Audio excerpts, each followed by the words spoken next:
ये वीडियो है महाकाल के रहस्य की। हम मिलकर जानेंगे क्यों कहा जाता है भगवान शिव को कालों का काल महाकाल। हम लेकर चलेंगे आपको उज्जैन के महाकाल मंदिर में। यहां होती है भोलेनाथ की भस्म आरती और लाखों की संख्या में लोगों का आता है सैलाब। महाभारत, शिव पुराण और स्कंद पुराण में महाकाल ज्योतिर्लिंग महिमा का वर्णन है। उज्जैन, जो मध्य प्रदेश राज्य का शहर है, पौराणिक काल में अवंतिका के नाम से जाना जाता था। बात उस समय की है जब अवंतिकापुरी में वेदप्रिय नाम का एक बहुत ही तेजस्वी और विद्वान ब्राह्मण रहता था। वेदप्रिय सब लोगों के साथ शिव भक्ति में लीन रहते और वैदिक कर्मों के अनुष्ठान में लगे रहते थे।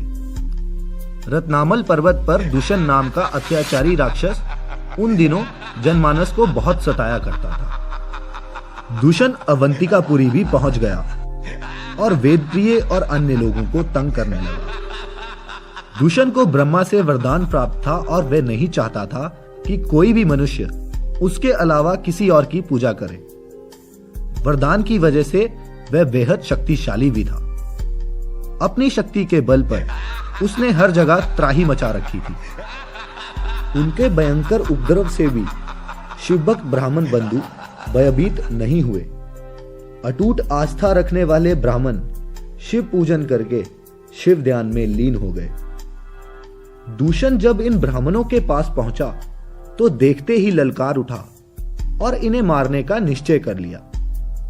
उसने ज्यों ही भक्तों के प्राण लेने हेतु शस्त्र उठाया, त्यों ही शिवलिंग की जगह एक गंभीर आवाज के साथ एक गड्ढा उत्पन्न हो गया और तत्काल ही उस गड्ढे से भयंकर और विकट रूपधारी भगवान शिव प्रकट हुए। भगवान शिव ने अपनी हुंकार मात्र से ही उस राक्षस का नाश कर दिया।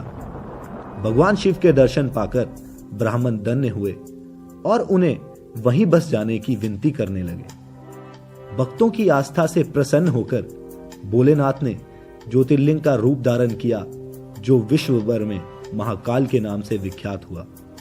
यही कारण है दोस्तों कि भगवान शिव को महाकाल के नाम से भी पूजा जाता है।